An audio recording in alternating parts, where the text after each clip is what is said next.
Hello friends, आप सबका एक बार फिर से टेक्निकल ज्ञान के एक और नए फ्रेश वीडियो में आप सबका स्वागत है। आज हम बात करेंगे कंप्यूटर सॉफ्टवेयर के बारे में और जानेंगे सॉफ्टवेयर होता क्या है और किस प्रकार से कार्य करता है। तो चलिए शुरू करते हैं। सबसे पहले हम बात करते हैं सॉफ्टवेयर की। आइए जानते हैं परिभाषित रूप में सॉफ्टवेयर को हम किस प्रकार से डिफाइन करेंगे और जानेंगे। सबसे पहले सॉफ्टवेयर प्रोग्रामों, नियम व क्रियाओं का वह समूह है जो कंप्यूटर सिस्टम के कार्यों को नियंत्रित करता है तथा कंप्यूटर के विभिन्न हार्डवेयर के बीच समन्वय स्थापित करता है। बात करें अगर इतनी चीज़ों की, तो यहाँ पे दिया है कि जो सॉफ्टवेयर होता है वो सबसे पहले नियम क्रियाओं का समूह होता है। किसी भी काम को हम किस तरीके से करते हैं, उस कार्य को करने का एक नियम क्या है, सॉफ्टवेयर आपका इसी के अंतर्गत कार्य करता है, जो कंप्यूटर सिस्टम के विभिन्न कार्यों को नियंत्रित करता है। आप जब भी किसी एक कार्य कंप्यूटर को देते हैं तो उस कार्य को करने के लिए बहुत सारे पार्ट्स का सॉफ्टवेयर इस्तेमाल करता है और उन्हें अपने हिसाब से चलाने की कोशिश करता है। इस वजह से उसे सारे कार्यों को नियंत्रित करना होता है तथा कंप्यूटर के विभिन्न हार्डवेयर के बीच समन्वय स्थापित करता है। कंप्यूटर के समस्त हार्डवेयर, जो भी हार्डवेयर का वो इस्तेमाल करता है किसी कार्य को करने के लिए, उनके बीच समन्वय स्थापित करता है, क्योंकि जब तक समन्वय नहीं रहेगा तब तक किसी कार्य को परफेक्ट तरीके से नहीं किया जा सकता है, ये आपका सॉफ्टवेयर हो या रियल लाइफ। बात करें आगे, ताकि किसी विशेष कार्य को पूरा किया जा सके। यहाँ दिया हुआ है कि समन्वय स्थापित करता है ताकि किसी विशेष कार्य को पूरा किया जा सके। इस तरह सॉफ्टवेयर वो निर्देश है जो हार्डवेयर से निर्धारित कार्य कराने के लिए उसे दिए जाते हैं। यहाँ पे बताया जा रहा है कि इस तरह से सॉफ्टवेयर वो निर्देश है। सॉफ्टवेयर को अगर एक निर्देश माना जाए तो क्या करता है, तो हार्डवेयर से निर्धारित कार्य को कराने के लिए उसे क्या किए जाते हैं, दिए जाते हैं। हम सॉफ्टवेयर को जो कार्य कर देते हैं वो कार्य क्या होता है, सॉफ्टवेयर से निर्धारित कार्य कराने के लिए हम क्या करते हैं, जिसे आदेश देते हैं वो हमारा क्या कहलाता है, सॉफ्टवेयर कहलाता है। इसके बाद है जो हार्डवेयर दिए जाते हैं। इसके आगे बात की जाए तो दिया हुआ है सॉफ्टवेयर हार्डवेयर को यह बताता है कि उसे क्या करना है, कब करना है और कैसे करना है। सॉफ्टवेयर ही यह बताता है किसी भी हार्डवेयर को, या जब वो हार्डवेयर का इस्तेमाल करता है तो सॉफ्टवेयर ही को पता होता है कि वो किसी भी कार्य को हार्डवेयर से कैसे करवा सकता है और किस तरीके से उससे आगे कार्य ले सकता है, क्योंकि हम आदेश हार्डवेयर को नहीं सॉफ्टवेयर को देते हैं। कंप्यूटर सॉफ्टवेयर कंप्यूटर का वह भाग है जिसे हम छू नहीं सकते। ये बहुत पहले हमने पहले लेसन में ही बताया था परीक्षा मंथन के, जिसमें था कि हम हार्डवेयर को देख सकते हैं, छू सकते हैं तथा महसूस कर सकते हैं, जबकि सॉफ्टवेयर को हम छू और महसूस नहीं कर सकते। अगर आगे बात करें तो अगर सॉफ्टवेयर इंजन है तो सॉफ्टवेयर उसका ईंधन। अगर हार्डवेयर आपका इंजन है तो सॉफ्टवेयर उसका ईंधन। क्यों? क्योंकि बिना सॉफ्टवेयर के हार्डवेयर की कोई वैल्यू नहीं होती। और यहाँ इंजन और ईंधन का उदाहरण इसलिए दिया जा रहा है क्योंकि कोई भी इंजन बिना ईंधन के नहीं चलेगा, और अगर उसमें ईंधन न डाला जाए तो उसकी वैल्यू 0 होती है।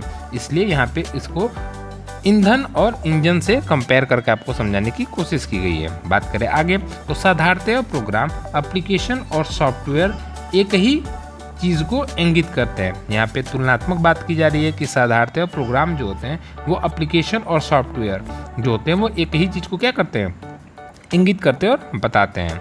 बढ़ें आगे तो बात करें उसके बाद अगले हेडिंग की, जो कि है प्रोग्राम। अगर आपको ये क्लास अच्छी लगे तो इसे और भी स्टूडेंट तक पहुंचाएं और चैनल को सब्सक्राइब करना बिल्कुल ना भूलें। तो आगे बात करें तो दिया हुआ है किसी निश्चित कार्य को पूरा करने के लिए तैयार किए गए अनुदेशों के समूह को हम क्या कहते हैं, प्रोग्राम कहते हैं। जब भी हम कंप्यूटर को कोई आदेश देते हैं तो उसे हम अनुदेश कहते हैं। सबसे पहले हम बता दें आपको अनुदेश क्या होता है। तो जब भी हम कंप्यूटर को कोई आदेश देते हैं वो हमारा क्या कहलाता है, अनुदेश कहलाता है। और उन्हीं अनुदेशों का समूह जो होता है हमारा क्या कहलाता है, प्रोग्राम कहलाता है। तो ये आपकी बात थी प्रोग्राम की।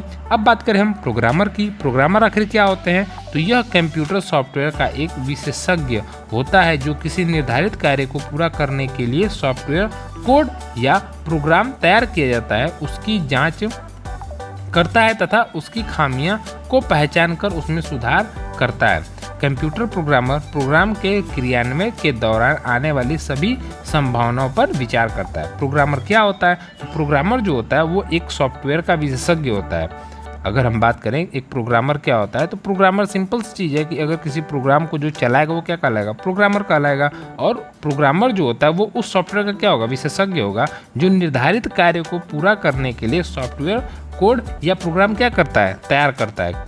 उसकी जांच करता है तथा उसकी खामियों को पहचान कर उसमें सुधार करता है। अगर प्रोग्राम को चलाने वाला प्रोग्रामर होगा तभी वो इन सारी चीज़ों को कर सकता है, अदरवाइज ये समस्याएं आपके लिए बहुत लंबी हो जाती हैं। अगर सिंपल सा मैं एग्जांपल अगर आपको समझाऊं तो जो कार्य आप नहीं जानते अगर वो कार्य करेंगे तो आप कभी भी उस कार्य को कंप्लीट नहीं कर सकते। तो यहाँ बताया जा रहा है कि पहले प्रोग्राम क्या होता है और प्रोग्रामर क्या होता है। तो प्रोग्रामर जो होता है वो कंप्यूटर सॉफ्टवेयर का विशेषज्ञ होता है, जिसे हम क्या कहते हैं, प्रोग्रामर करते हैं, जो किसी निर्धारित कार्य को पूरा करने के लिए सॉफ्टवेयर कोड या प्रोग्राम तैयार करता है। जो किसी निर्धारित कार्य को पूरा करने के लिए सॉफ्टवेयर कोड तैयार करेगा या प्रोग्राम तैयार करेगा, फिर उसकी जांच करेगा, उनमें खामियों को पहचानेगा और उसमें सुधार करता है। कंप्यूटर प्रोग्रामर प्रोग्राम के क्रियान्वयन के दौरान आने वाली सभी संभावनाओं पर विचार करता है। इतनी सारी चीज़ें जो करेगा वो क्या कहलाएगा, हमारा प्रोग्रामर कहलाएगा। बात करें आगे तो उसके बाद अगला हेडिंग आपका है जो कि है एग्जीक्यूटेबल प्रोग्राम। एग्जीक्यूटेबल प्रोग्राम क्या होता है, तो वह सॉफ्टवेयर प्रोग्राम जिसे कंप्यूटर प्रोसेस क्रियान्वित कर सकता है तथा वांछित परिणाम देता है, आपका क्या कहलाता है, एग्जीक्यूटेबल प्रोग्रामर कहलाता है। इस प्रोग्राम फाइल का एक्सटेंशन नेम क्या होता है, .exe।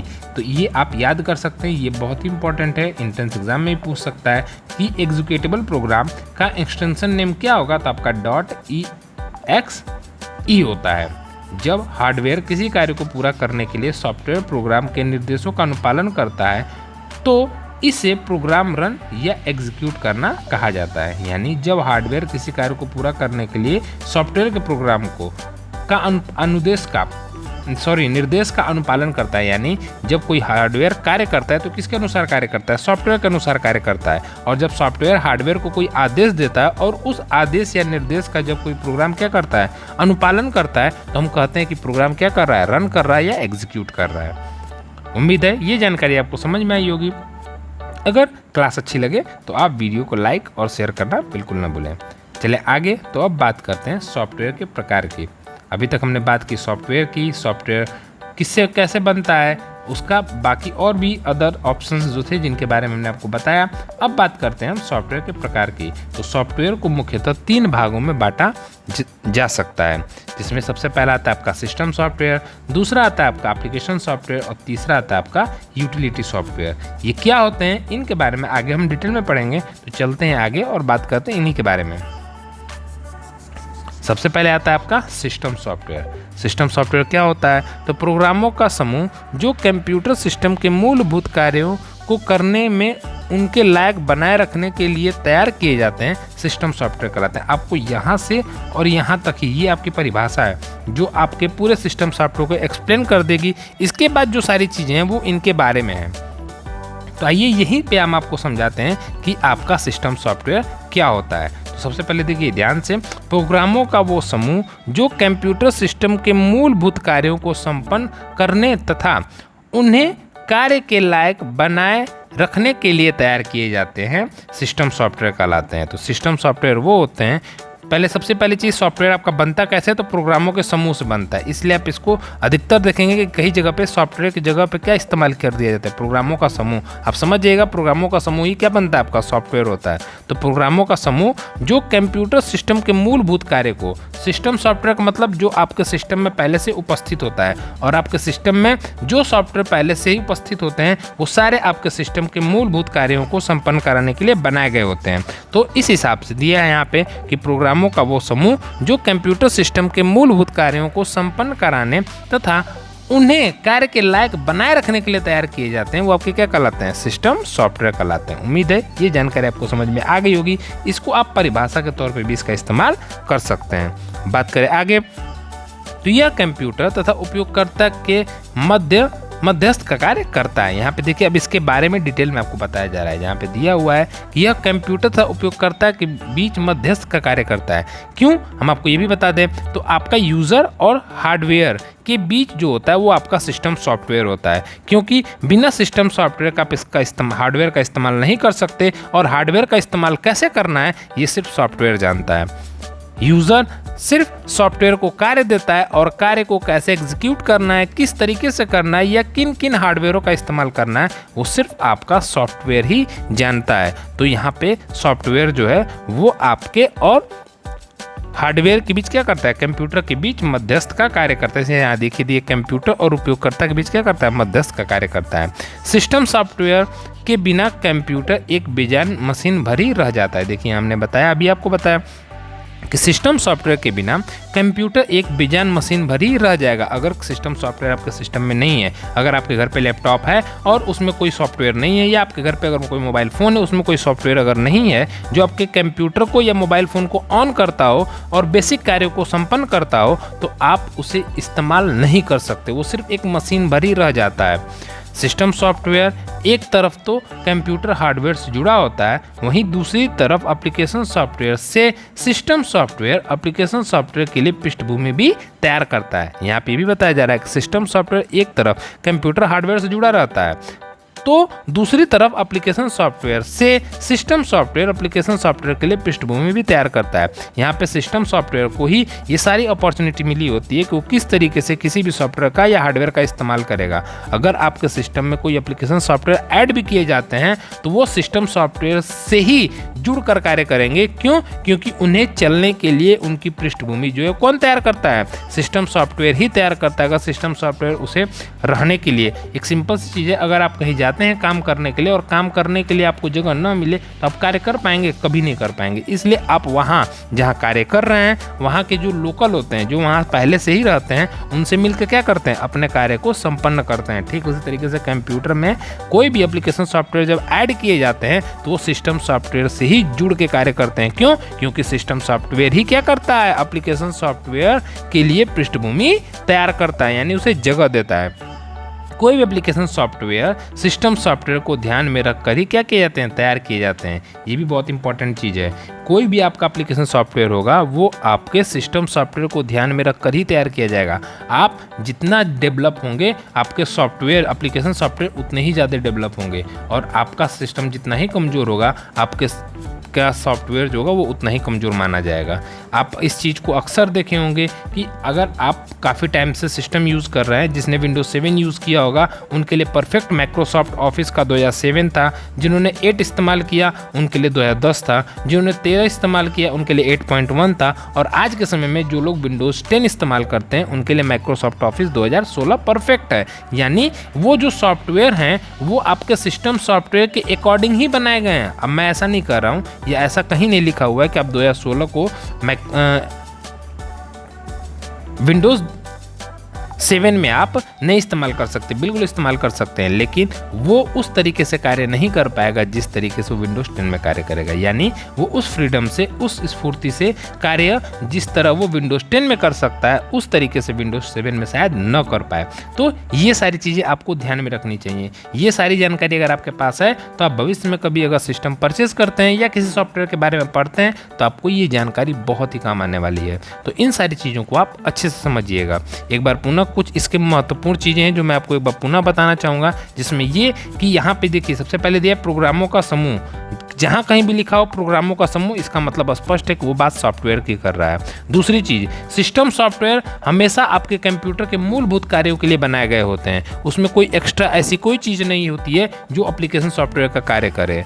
आपके कंप्यूटर हो या आपका मोबाइल फ़ोन हो, जहाँ बात कर दी जाए सिस्टम सॉफ्टवेयर की तो वो हमेशा मूलभूत कार्यों के लिए क्या होते हैं, बनाए गए होते हैं। दूसरी चीज़, वो ऐसा सॉफ्टवेयर होता है जो आपके हार्डवेयर और यूज़र के बीच क्या करता है, मध्यस्थ रह करके कार्य करता है। क्यों? क्योंकि यूज़र डायरेक्ट आपके कंप्यूटर के हार्डवेयर को चला नहीं सकता। उसे कौन चला सकता है? सॉफ्टवेयर चला सकता है, और सॉफ्टवेयर को ही पता होता है किसी कार्य को करने के लिए किस तरीके से हम हार्डवेयर का इस्तेमाल कर सकते हैं। तीसरी चीज़, सिस्टम सॉफ्टवेयर जो होता है वो आपके सिस्टम से तो जुड़ा ही रहता है, साथ ही साथ एप्लीकेशन सॉफ्टवेयर के लिए पृष्ठभूमि भी तैयार करता है। इसका मतलब स्पष्ट है कि कोई भी एप्लीकेशन सॉफ्टवेयर बिना सिस्टम सॉफ्टवेयर की अनुमति के या उसके साथ रह करके बिना रहे आप उसमें चला नहीं सकते हैं। और चौथी चीज़ इंपॉर्टेंट थी वो ये कि कोई भी एप्लीकेशन सॉफ्टवेयर जो आपके सिस्टम सॉफ्टवेयर में ऐड किए जाते हैं वो आपके सिस्टम सॉफ्टवेयर को ध्यान में रख कर ही क्या किए जाते हैं, बनाए जाते हैं। आइए अब जानते हैं सिस्टम सॉफ्टवेयर के कुछ प्रमुख उदाहरण। तो सिस्टम सॉफ्टवेयर के कुछ प्रमुख उदाहरण की अगर हम बात करें तो वो होंगे आपके, सबसे पहले है आपका डॉस, दूसरे नंबर पे है विंडो, तीसरे नंबर पे यूनिक्स और चौथे नंबर पे आपका मैसिटास। ये आपके क्या हैं? ये आपके प्रमुख सिस्टम सॉफ्टवेयर हैं। आप अधिकतर इस्तेमाल करते हैं। आपने देखा होगा किसी के लैपटॉप में विंडोज़ 7, विंडोज़ 8 या किसी में विंडोज़ XP भी होगा, या अभी लेटेस्ट विंडोज़ 10 इस्तेमाल कर रहे हैं, विंडोज़ 11 भी आ चुका है। तो ये सारी चीज़ें जो हैं आपको जो देखने और सुनने को मिलती हैं, ये सारी चीज़ें क्या हैं, ये आपकी ऑपरेटिंग सिस्टम यानी सिस्टम सॉफ्टवेयर के अंतर्गत आती हैं। आइए अब बात करते हैं आगे और बताते हैं सिस्टम सॉफ्टवेयर के मुख्य 2 भागों में बांटा जाता है। सिस्टम सॉफ्टवेयर को आपको मुख्य 2 भागों में बांटा जाता है। कौन कौन से? एक होता है आपका ऑपरेटिंग सिस्टम सॉफ्टवेयर और दूसरा होता है आपका लैंग्वेज ट्रांसलेटर सॉफ्टवेयर। इनके बारे में हम बात करेंगे। उससे पहले आपको हम बता दें, ये है सॉफ्टवेयर का डायग्राम जहां पे आपको सॉफ्टवेयर को डिफाइन किया गया है एक चार्ट के माध्यम से। तो आइए जानते हैं एक एक करके इनके बारे में। सबसे पहले सॉफ्टवेयर को 3 भागों में बांटा गया। पहला आपका था सिस्टम सॉफ्टवेयर, दूसरा था आपका एप्लीकेशन सॉफ्टवेयर और तीसरा था आपका यूटिलिटी सॉफ्टवेयर। जहां सिस्टम सॉफ्टवेयर को 2 भागों में बांटा गया, जिसमें आपका है ऑपरेटिंग सिस्टम और दूसरा आपका लैंग्वेज ट्रांसलेटर, जो कि यहाँ पे दिया हुआ है और अभी हम इसके बारे में आगे पढ़ेंगे। ऑपरेटिंग सिस्टम के उदाहरण की बात करें तो विंडोज़, यूनिक्स, लाइनेक्स और मैक ओएस जो है वो आपके ऑपरेटिंग सिस्टम के उदाहरण हैं। वहीं अगर हम बात करें लैंग्वेज ट्रांसलेटर की तो वहाँ पे आपको कंपाइलर, असेंबल और इंटरप्रेटर क्या हैं, इसके उदाहरण हैं। तो ये थे आपके सिस्टम सॉफ्टवेयर। अब बात करें अगर हम एप्लीकेशन सॉफ्टवेयर की, तो एप्लीकेशन सॉफ्टवेयर के उदाहरण होते हैं आपके word process, spreadsheet, database, accounting, page maker और कोरल ड्रॉ। ये सारे जो होते हैं ये आपके एप्लीकेशन सॉफ्टवेयर के अंतर्गत आते हैं। वहीं बात करें हम यूटिलिटी सॉफ्टवेयर की, तो यूटिलिटी सॉफ्टवेयर के अंतर्गत जो है वो आपके एंटीवायरस, बैकअप प्रोग्राम और फाइल मैनेजर जैसे सॉफ्टवेयर देखने को मिलते हैं। तो ये आपका था सॉफ्टवेयर और उनके बारे में। उम्मीद है ये जानकारी आपको समझ में आई होगी। अगर अच्छा लगे तो आप इसे भी शेयर करिएगा जरूर।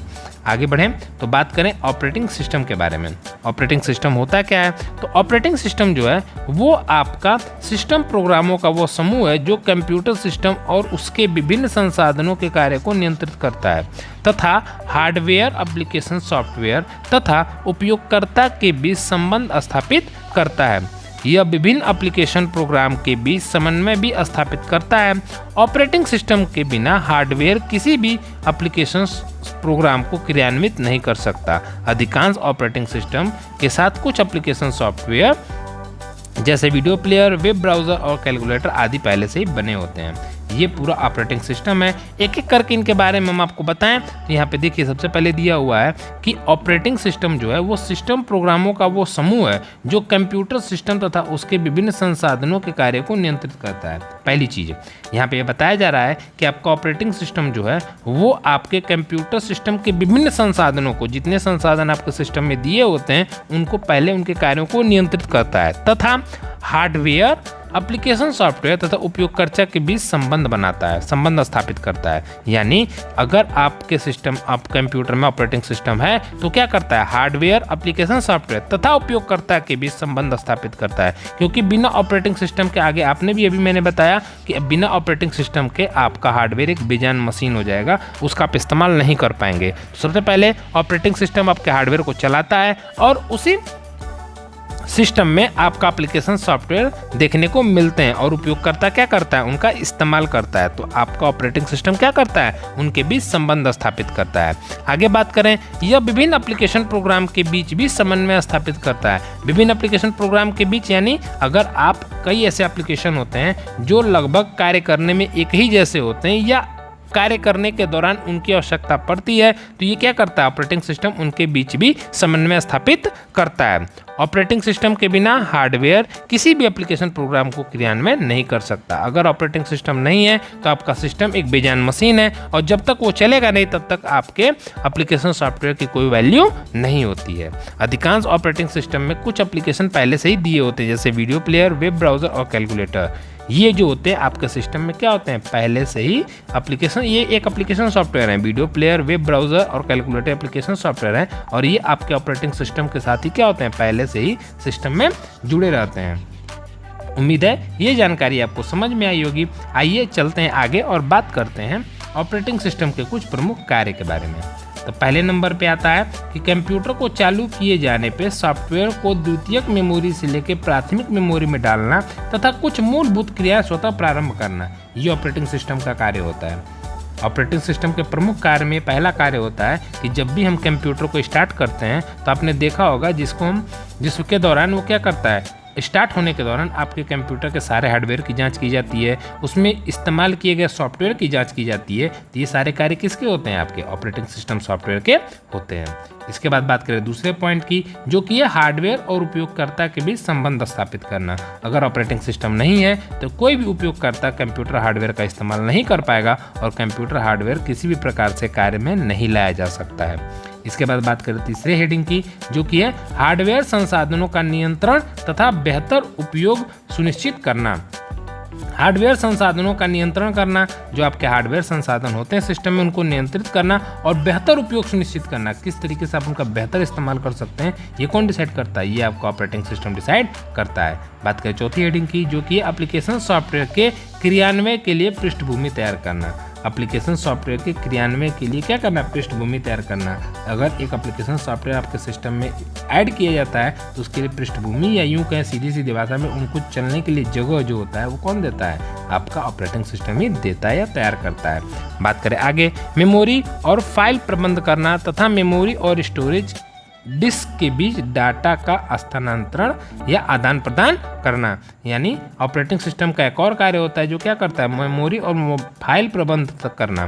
मेमोरी और फाइल का प्रबंध करना तथा मेमोरी और स्टोरेज के बीच क्या करना, डाटा का आदान प्रदान करना। ये भी आपका ऑपरेटिंग सिस्टम ही करता है। इसके बाद है हार्डवेयर वो सॉफ्टवेयर के से संबंधित कंप्यूटर के विभिन्न दोषों को इंगित करना। अगर आपका हार्डवेयर या सॉफ्टवेयर चल रहा है तो बहुत बार ऐसा होता है कि बहुत ऐसे सॉफ्टवेयर होते हैं जो आपके हार्डवेयर को सपोर्ट नहीं करते हैं या उनमें कुछ प्रॉब्लम आती है, तो वो जो प्रॉब्लम है, एरर जिसे हम कहते हैं, इसको क्या करना, ऑपरेटिंग सिस्टम ही क्या करता है, इंगित करता है और बताता है। और आखिरी हेडिंग है जो कि है कंप्यूटर सॉफ्टवेयर तथा डाटा को अवैध प्रयोग से सुरक्षित रखना तथा इसकी चेतावनी देना। कंप्यूटर में सॉफ्टवेयर या डाटा का अवैध तरीके से प्रयोग न हो। अधिकतर कई बार ऐसे होता है कि हम कुछ ऐसे सॉफ्टवेयर इंस्टॉल कर लेते हैं जो बिना परमिशन के कार्य करना चाहते हैं, तो अगर ऐसा कोई सॉफ्टवेयर करता है तो उसे रोकना, उसे कहते हैं अवैध रूप से प्रयोग करना। तो इससे वो क्या करता है, आपका ऑपरेटिंग सिस्टम रोकता है और उसकी चेतावनी आपको देता है कि अवैध रूप से क्या कर रहा है, सिस्टम में चल रहा है, या तो आप इसे इंस्टॉल करिए या फिर जो भी उसके लायक कार्य होता है उसके अकॉर्डिंग आपको क्या कहती है, वार्निंग मिलती है।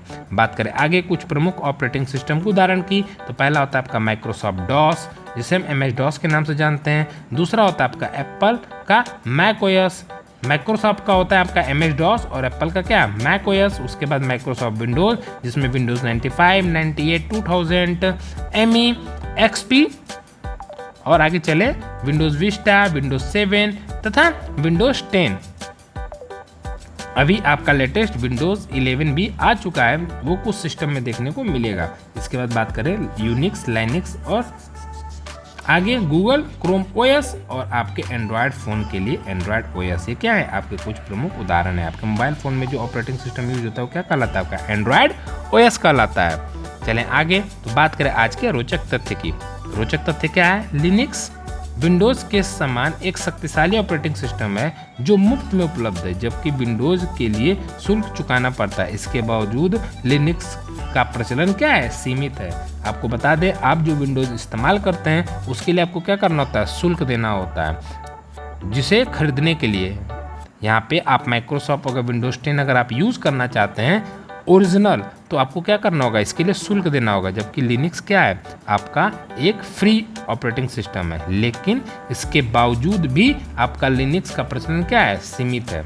ये आपके पब्लिसिटी पे डिपेंड करता है, कितना ज़्यादा लोग इस्तेमाल करते हैं उस पर डिपेंड करता है कि आप ज़्यादा से ज़्यादा क्या इस्तेमाल करते हैं। यहाँ पे बात आ जाती है फीचर्स की और सुविधाओं की। जो जितने ज़्यादा फीचर्स और सुविधा देते हैं, आप क्या करते हैं, उनकी तरफ बहुत ही ज़्यादा आकर्षित होते हैं, जिनमें आपका माइक्रोसॉफ्ट क्या है, बहुत ही आगे है, जिसमें विंडोज 7, 8, विस्टा, XP जैसे ऑपरेटिंग सिस्टम देखने को मिलते हैं। बात करें आगे, तो बात करते हैं अगली हेडिंग की, जो कि है हमारा बैच ऑपरेटिंग सिस्टम के प्रकार।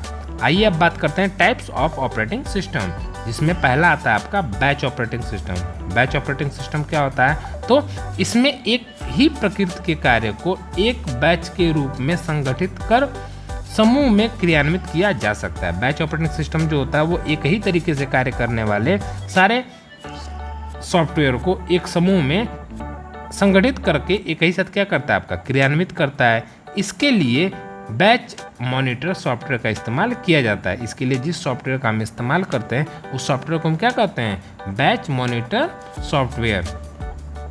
आगे बात करें तो इसके आगे आपको अगला पॉइंट है जो कि है, इस सिस्टम का लाभ यह है कि प्रोग्राम के क्रियान्वयन के लिए कंप्यूटर के सभी संसाधन उपलब्ध रहते हैं, अतः समय प्रबंध की आवश्यकता नहीं पड़ती है। यानी इसका इस्तेमाल करने से आपको फ़ायदा ये होगा कि प्रोग्राम के क्रियान्वयन के लिए कंप्यूटर के सभी संसाधन उपलब्ध रहते हैं और इसमें समय प्रबंध की आवश्यकता नहीं पड़ती है। जब सारे संसाधन उपलब्ध रहेंगे तो आपको समय प्रबंध की कोई आवश्यकता नहीं पड़ेगी। इसके बाद करें आगे, परंतु इसमें उपयोगकर्ता तथा प्रोग्राम के बीच क्रियान्वयन के दौरान अगर कोई अंतर संबंध नहीं रहता तथा परिणाम प्राप्त करने में समय अधिक लगता है, मध्यवर्ती परिणाम पर उपयोगकर्ता का कोई नियंत्रण नहीं रहता।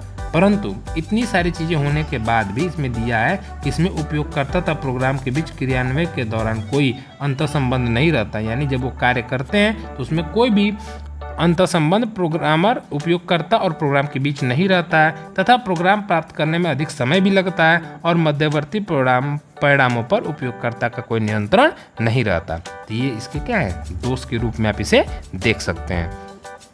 बात करें आगे तो दिया है इसका उपयोग, तो इसका उपयोग दिया, इस सिस्टम का प्रयोग ऐसे कार्यों के लिए किया जाता है जिसमें मानवीय हस्तक्षेप की आवश्यकता नहीं होती, जैसे आपका होता है सांख्यिकीय विश्लेषण, बिल प्रिंट करना, पेरोल बनाना आदि। यानी इस सिस्टम का इस्तेमाल हम उन्हीं जगहों पे करते हैं जहाँ पे मानवीय हस्तक्षेप की आवश्यकता नहीं पड़ती है, जिसके अंतर्गत आपका बिल प्रिंट, पेरोल और सांख्यिकीय विश्लेषण जैसे कार्य आते हैं।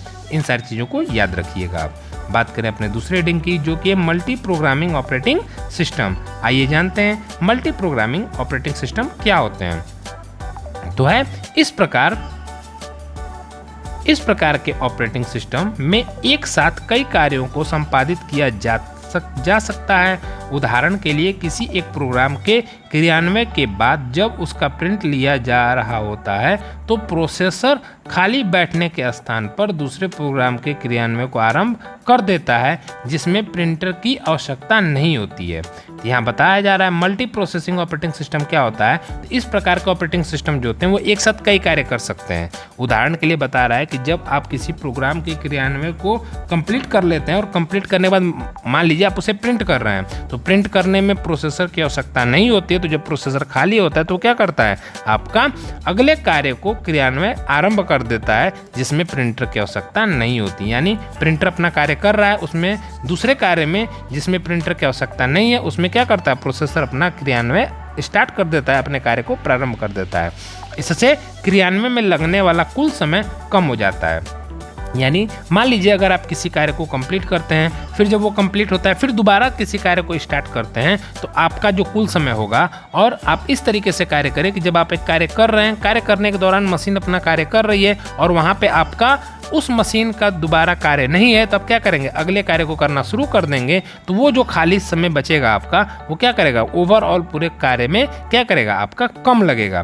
तो यही चीज़ यहाँ पे ये बता रहा है। तथा संसाधनों का बेहतर उपयोग भी संभव हो पाता है, और संसाधन का आप क्या कर सकते हैं, बेहतर उपयोग कर सकते हैं।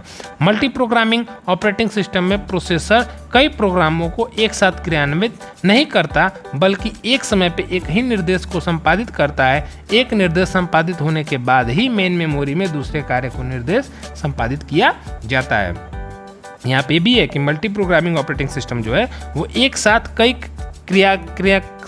क्रियान्वित कार्य नहीं कर सकता, बल्कि एक समय में एक ही कार्य को निर्देश संपादित कर सकता है। यानी जब निर्देश देगा आपका कंप्यूटर तो एक बार में एक ही कुछ निर्देश देगा, और वो जब कंप्लीट हो जाएगा उसके बाद ही मेन मेमोरी में दूसरे कार्य को ऐड करेगा। यानी आप कार्य तो कर सकते हैं, लेकिन उस कार्य का आखिरी स्टेज जो है वो तभी आपको करने को मिलेगा जब आप पहला कार्य कंप्लीट कर चुके रहेंगे। उसके पहले आप उस दूसरे कार्य को संपादित नहीं कर पाएंगे। बात करें आगे तो दिया है इसके लिए विशेष हार्डवेयर व सॉफ्टवेयर की आवश्यकता होती है। इसमें कंप्यूटर की मुख्य मेमोरी का आकार बड़ा होना चाहिए ताकि मुख्य मेमोरी का कुछ हिस्सा प्रत्येक प्रोग्राम के लिए आवंटित किया जा सके। अब इस कार्य को करने के लिए आपको क्या होता है, विशेष हार्डवेयर की आवश्यकता होती है, विशेष सॉफ्टवेयर की आवश्यकता होती है और आपके मेमोरी का आकार जो होता है वो बड़ा होना चाहिए ताकि आप क्या कर सकें, प्रत्येक प्रोग्राम के लिए अलग अलग हिस्सा क्या कर सकें, उन्हें आवंटित कर सकें। इसमें प्रोग्राम क्रियान्वयन का क्रम तथा वरीयता निर्धारित करने की व्यवस्था भी होनी चाहिए। यानी यहाँ पे आप क्या कर सकते हैं, इसमें प्रोग्राम क्रियान्वयन का क्रम तथा वरीयता भी क्या कर सकते हैं, निर्धारित होनी चाहिए। अगर निर्धारित नहीं है तो आप कार्य को नहीं कर सकते हैं। इसके बाद बात करें आगे तो अगला एक फैक्ट है वो ये है कि आधुनिक कंप्यूटर में मुख्य तौर पे मल्टी प्रोसेसिंग ऑपरेटिंग सिस्टम का प्रयोग किया जाता है। विंडोज़ और लिनक्स मल्टी ऑपरेटिंग सिस्टम जिसमें एक साथ कई प्रोग्राम चलाए जा सकते हैं। यानी एक उदाहरण के तौर पे आपको यहाँ बताया जा रहा है कि आधुनिक कंप्यूटर में आज के समय में जो आप विंडोज़ या लिनक्स ऑपरेटिंग सिस्टम का इस्तेमाल करते हैं, इसमें किस ऑपरेटिंग सिस्टम का इस्तेमाल होता है, तो मल्टी प्रोग्रामिंग ऑपरेटिंग सिस्टम का इस्तेमाल होता है जो एक साथ कई प्रोग्राम को क्या कर सकता है, चला सकता है। उम्मीद है ये जानकारी आपको समझ में आई होगी। बात करें आगे तो अगला है आपका time sharing operating system. Time sharing operating system क्या होता है, तो टाइम शेयरिंग ऑपरेटिंग सिस्टम जो होता है, इस ऑपरेटिंग सिस्टम में एक साथ कई उपयोगकर्ता जिन्हें टर्मिनल भी कहा जाता है इंटरएक्टिव मोड में कार्य करते हैं, जिसमें प्रोग्राम के क्रियान्वयन के बाद प्राप्त परिणाम को तुरंत दर्शाया जाता है। यहाँ पे दिया है इस ऑपरेटिंग सिस्टम यानी टाइम शेयरिंग ऑपरेटिंग सिस्टम जिसमें एक साथ कई उपयोगकर्ता जिसे हम क्या कहते हैं, टर्मिनल भी कहते हैं, इंटरएक्टिव मोड पर कार्य करते हैं, जिसमें प्रोग्राम के क्रियान्वयन के बाद प्राप्त परिणाम को तुरंत क्या कर दिया जाता है, दर्शा दिया जाता है। प्रत्येक उपयोगकर्ता को संसाधनों के साझा उपयोग के लिए कुछ समय दिया जाता है जिसे टाइम स्लाइड या क्वांटम भी हम क्या कहते हैं। यानी यहाँ बता रहा है कि प्रत्येक उपयोगकर्ता को संसाधनों को साझा करने के लिए कुछ समय दिया जाता है। आप प्रत्येक उपयोगकर्ता को यहाँ संसाधन का इस्तेमाल करने के लिए एक समय दिया जाता है जिसे हम क्या कहते हैं, जिसे हम टाइम स्लाइड्स या क्वांटम कहते हैं। आगे बात करें तो इनपुट देने और आउटपुट प्राप्त करने के बीच समय को टर्न अराउंड समय कहा जाता है। इस समय का उपयोग कंप्यूटर द्वारा उपयोगकर्ता के प्रोग्राम के क्रियान्वयन में किया जाता है।